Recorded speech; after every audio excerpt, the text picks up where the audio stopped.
Hello tout le monde, j'espère que ça va bien. On se retrouve aujourd'hui pour une vidéo pâle, pile à lire, pioche à lire, pile à lire, montagne à lire, ce que vous voulez. Voilà, mais spécial Romantasy. En fait, je fais cette vidéo pour le challenge de Nina Quill. Nina Quill, si vous ne la connaissez pas, elle sera là dans le petit vers la vidéo du challenge Romantasy.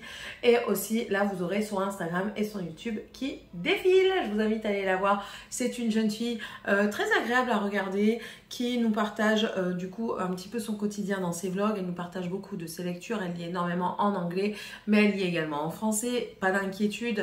Et puis, on a... comment dire ? On adore voir aussi sa vie avec son petit chien Achille. Donc voilà, je vous invite à aller la voir, un petit peu aller la découvrir et puis faites-vous votre propre idée. Donc là du coup c'est une vidéo sur une pile à lire de la Romantasy. Qu'est-ce que c'est que déjà la Romantasy? C'est un mélange de romance et de fantasy. Et dans la fantasy vous avez vraiment monts et mondes multiples. J'ai du mal avec mes mots. C'est la fin de la maladie. Donc voilà, et en fait, qu'est-ce qu'on appelle, qu'est-ce qu'il y a dans la fantasy? Généralement des créatures surnaturelles. Donc ça peut être des fées, des dragons, des mages violets, qu'est-ce qu'il peut y encore avoir? Des fées, des vampires, enfin voilà, c'est vraiment vaste et il y a pour tous les goûts. Voilà. Et alors déjà je voulais vous dire quelque chose, je ne suis pas la reine des synopsis, hein. Je sais que si je l'ai acheté le bouquin, c'est parce qu'il m'intéressait, mais moi les trucs ça rentre et ça ressort parce que j'ai trop peur de me faire spoiler, donc j'aime bien les acheter, attendre un moment pour ne plus me rappeler de quoi ça parle à la fin et puis du coup redécouvrir. Donc je vais essayer. Je vais vous dire pourquoi ça m'a intriguée, pourquoi je l'ai acheté et puis pourquoi je le mets dans le thème. Et puis voilà, donc ceci étant dit, on va commencer tout de suite. Moi, je ne vais pas faire comme tout le monde, hein. Je vais le faire du 1 au 10. Je vais pas le faire du 1 au 10, mais du 10 au 1. Le challenge, j'ai oublié de vous dire, se déroule du 15 février au 15 avril. Donc, il y a 2 mois, il y a 10 thèmes. Donc, si vous voulez vraiment vous challenger encore plus, vous mettez 2 livres par thème. Voilà, vous êtes au taquet. Et sur 2 mois, lire 10 livres, je pense que c'est faisable, étant donné que ma moyenne actuelle, c'est environ 4 bouquins semaine. Non, 4 bouquins au mois. Semaine n'était pas quand même.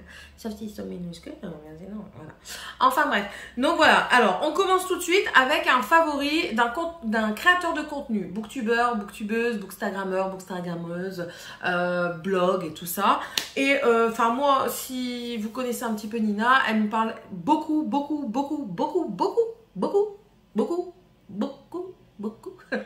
de cette saga. Et j'ai nommé ACOTAR. ACOTAR, c'est les sigles, ici les premières lettres en anglais. Là, c'est Un palais d'épines et de roses de Sarah Gimas aux éditions La Martinière Jeunesse. Et elle a organisé une lecture commune au mois de janvier pour le tome 1, tome 2 au mois de février et ainsi de suite jusqu'à la fin de la saga. Si ça vous intéresse de la prendre en cours, ce mois-ci c'est le tome 2. Moi j'en suis qu'au tome 1.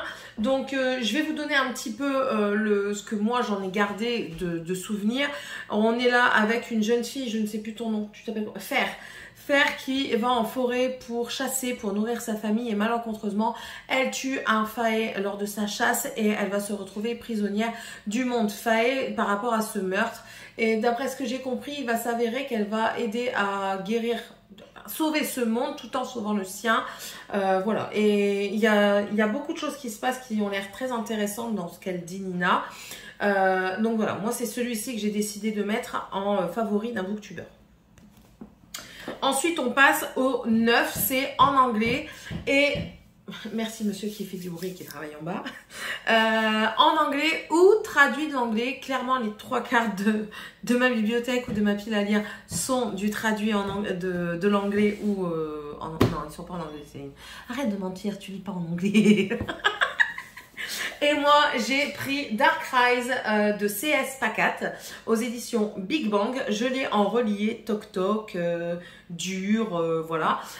Une édition magnifique. Même la première de couverture, je la trouve trop belle. J'aurais pu le mettre aussi dans un autre tome. Comme vous allez voir, les 3/4 de la pile à lire pourraient être aussi dans un autre thème et non pas un autre tome, Céline. Donc voilà. C.S. Pacat, je le commence demain. Dans mon vlog, j'ai dit que je l'ai commencé, mais en fait, vous savez ce que j'ai lu? Ça. Pour Mandy, je me demande si nous avions toutes les deux besoin d'une sœur. Voilà, je me suis arrêtée là. Parce qu'en fait, au moment où j'ai dit je le lisais, mon mari est arrivé. Et il a fallu qu'on parte. Donc voilà, donc du coup je le garde, je vais le commencer demain. En plus de ça, je l'ai mis en lecture commune avec un Discord dans lequel je suis active. Donc voilà. Ici on parle d'un jeune homme, comment tu t'appelles déjà, Will, qui va devoir aider à empêcher le roi obscur de revenir. Enfin bref, d'accord. Moi et les synopsis, c'est pas trop mon truc. Les avis spoilants, oui, mais pas les synopsis. Donc voilà, ça, donc je suis en train de le lire, donc ça c'est sûr qu'il va être validé. Donc je le mets en traduit de l'anglais. Donc toi, tu vas aller là parce que j'ai pas envie de te ranger tout de suite, hein, voyons. Ensuite, en numéro 8, on a une belle couverture et en toc-toc, du coup, en relié, en dur. Je n'ai que Dark Rise, je suis pas la nana qui va se ruer sur les éditions collector et tout ça. Moi, je me contente très bien des paperbacks, donc c'est très bien. Et là, en belle couverture, j'ai choisi Les Saisons de la Tempête de L.A. Casimano aux éditions de Saxus. Je trouve la couverture magnifique. Déjà, il y a un effet sur la couverture de relief. Ce côté doré et ici argenté, je trouve ça très beau. De Saxus, en plus de ça, je trouve que ce sont des belles éditions. Je sais qu'il y a une très grosse controverse avec cette maison d'édition, mais enfin voilà quoi. C'est comme ça.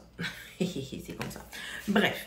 Donc pour moi, celle-ci, c'est celui qui vient en belle couverture. On va parler ici des saisons et d'après mes souvenirs, quand une saison arrive, elle doit tuer la saison précédente pour pouvoir s'installer. Sauf que là, les deux saisons qui vont se suivre vont tomber amoureuses et du coup vont tout faire pour rester ensemble. Donc je ne sais pas ce qui va se passer, vraiment pas. Je sais qu'il y aura de l'amour dedans. Donc voilà.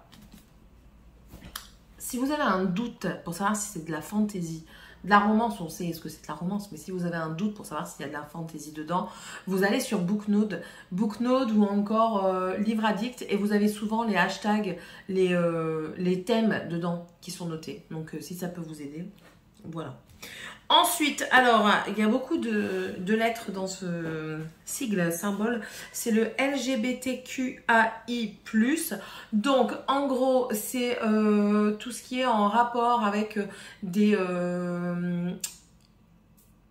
romances avec de l'homosexualité, de la transidentité ou alors même des personnes asexuées, des cuirs et tout ça. Et moi, j'ai pris le tome 1, le Kitsune des chroniques de Shinigami ordinaire de Rohan Lockhart. C'est aux éditions Bookmark. Alors ça, je l'ai emprunté à ma fille. Elle m'a dit, t'inquiète pas maman, c'est bon. Et il est dans le truc MXM. Donc normalement, c'est une romance... MM, homme-homme. On verra bien ce que ça dit. Hein. Je lui ai dit, tu me spoiles pas. Donc voilà, je n'en sais pas plus. La première de couverture, elle est juste magnifique. Donc vraiment, là, je me lance vraiment à l'aveuglette parce que je ne sais vraiment absolument pas de quoi ça parle. Mais quand je vous dis absolument pas, je n'ai même pas lu l'arrière pour le savoir. Donc voilà, j'allais le faire. Non, résiste. Ensuite, on a en 6e thème un auteur ou une autrice ou un personnage de couleur.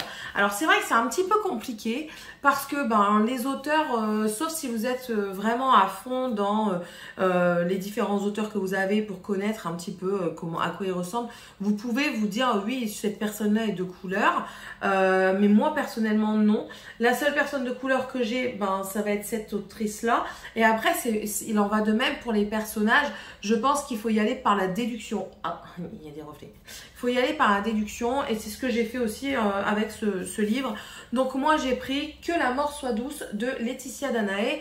Laetitia Danae, je l'ai rencontrée. Donc elle est basanée et puis en plus de ça, j'ai vu dans sa biographie, bien qu'elle soit de région parisienne, elle a des origines de 3 pays différents, donc je ne sais pas lesquels, hein, ça par contre je ne sais pas. Et puis là nous sommes au Mexique avec vraiment tout ce qui est mexicain, donc pour moi ce sont des personnes de couleur normalement. Et donc voilà, ici on va parler beaucoup de Santa Muerte, de de vie après la mort et tout ça.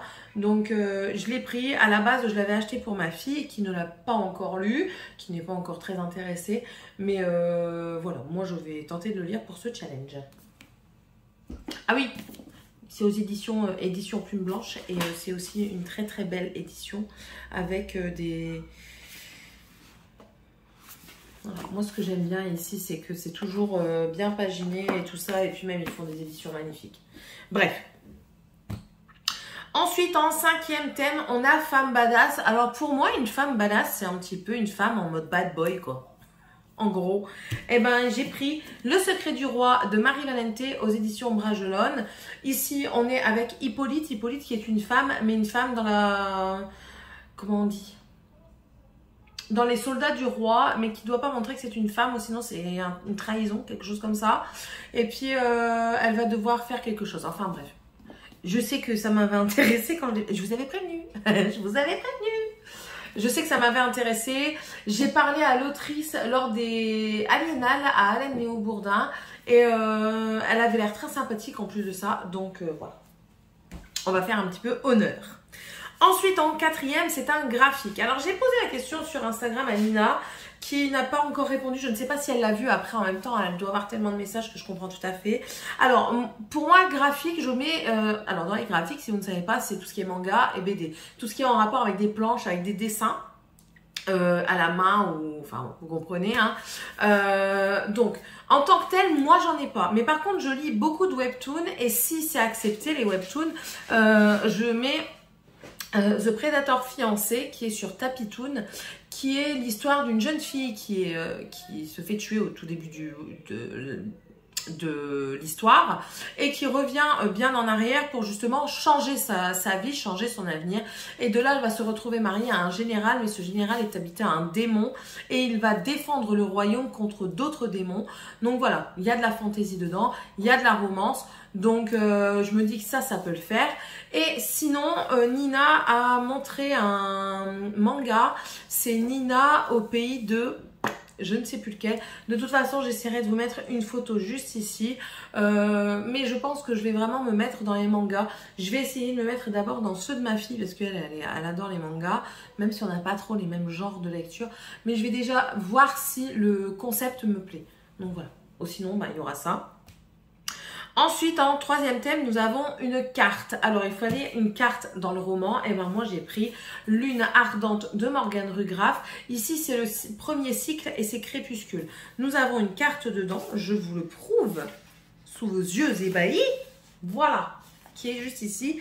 C'est aux éditions Plume Blanche. Et ici, on va parler de deux peuples, un de la Lune et un du Soleil.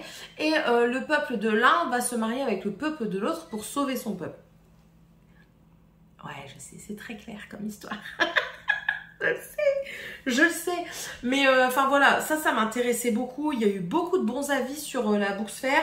Donc j'ai vraiment hâte de le lire. Et puis je pense que ce challenge va me permettre de sortir des bouquins qui sont là depuis un moment et que j'avais délaissés. Voilà. Ensuite, l'avant-dernier du coup, et le deuxième aussi, sinon, c'est Créatures surnaturelles. Donc voilà.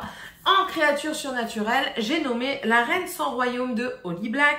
C'est un tome 3, ça va me permettre de finir cette saga parce que je ne pense pas que je lirai comment le prince Caspian, le prince Cardan en est venu à détester les histoires. Je pense que je resterai avec ce dernier tome de la saga Les Peuples de l'air. Et là, en fait, l'histoire, c'est l'histoire d'une jeune fille, Jude, qui va avec sa sœur jumelle se retrouver dans le monde des Fae. Mais c'est un monde qui ne supporte pas les humains, qui ne les accepte que comme esclaves. Et eux, ils sont sous la tutelle d'un guerrier Fae. Donc, il va se passer beaucoup de choses, beaucoup de retournements de situation. Si vous avez suivi un petit peu mes vlogs, vous savez que le tome 1 pour moi était vraiment trop lent. La première partie était vraiment longue, il faut vraiment s'accrocher. La deuxième partie est beaucoup plus intéressante et c'est une saga qui, je pense, va en crescendo. Le tome 2 était beaucoup mieux, était bien meilleur que le tome 1 et du coup, je me mets beaucoup d'attentes pour ce tome 3 et je pense que ce sera l'un des tomes que je lirai juste après le Dark Rise parce que Enfin voilà quoi, ça me permettra de terminer une saga et en plus de ça, d'avoir le fin mot de l'histoire de Jude et de son histoire. Voilà. Et ensuite, en dernier, et sinon en premier dans les thèmes, nous avons Enemies to Lovers. Donc en fait, tout simplement, ce sont des ennemis qui vont s'aimer. Et j'ai pris Serpent and Dove de Shelby Mahurin aux éditions de Saxus. Là, ici, on est dans une histoire de sorcière. Donc, il va y avoir cette jeune fille qui va devoir collaborer avec un tueur de sorcières et ils vont finir par tomber amoureux, d'après ce que j'ai compris dans les avis que j'en ai entendus sur la YouTube sphère. Donc, c'est à moi de me faire mon propre avis maintenant. Je sais qu'il est très... C'est soit ça passe, soit ça casse. C'est beaucoup de contre-avis qui sont sur YouTube. Mais bon, voilà. Je pense que la meilleure des choses, c'est de se faire un avis soi-même sur une romance, surtout si c'est des thèmes qui vous conviennent. Donc, voilà un petit peu le dernier livre qui vient clôturer cette pile à lire pour la Romantasy. Donc, clairement, là, j'en ai pour 2 mois. Je vais voir si j'arrive à la lire. Si j'arrive à la lire, ben, je vous ferai une vidéo ou alors je vous ferai peut-être un vlog spécial Romantasy pour vous parler un petit peu de ces bouquins. Et vous donner mon avis au fur et à mesure et vous dire, ben voilà, tel truc validé, sachant qu'à côté de ça, je suis sur un Discord sur lequel on vote pour certaines lectures communes et selon la lecture commune qui sera votée et si je l'ai, j'essaierai de la faire en même temps avec eux. Donc voilà, moi j'aime bien me challenger comme ça me donne un but en fait, ça me donne la niaque. Donc voilà, j'espère en tout cas que cette vidéo vous aura plu. N'hésitez pas à me dire si vous connaissez un petit peu ce thème de Romantasy. Si vous faites un petit peu ce challenge, on pourrait peut-être justement organiser des lectures communes par rapport à ma pile à lire. Je pense que ça pourrait être intéressant et ça pourrait aussi permettre de nouer des liens avec d'autres personnes qui aiment ce genre-là. Pourquoi pas sur Instagram où il est beaucoup plus simple de discuter ou alors sur un Discord tout simplement. Voilà. Je vous souhaite à tous et à toutes une bonne semaine, une bonne vidéo, de bonnes lectures. N'hésitez pas à vous abonner si c'est toujours pas fait, ça fait plaisir. Et puis en même temps, ça nous permet de voir que ce qu'on fait, on peut le continuer, quoi. Voilà, allez, bye!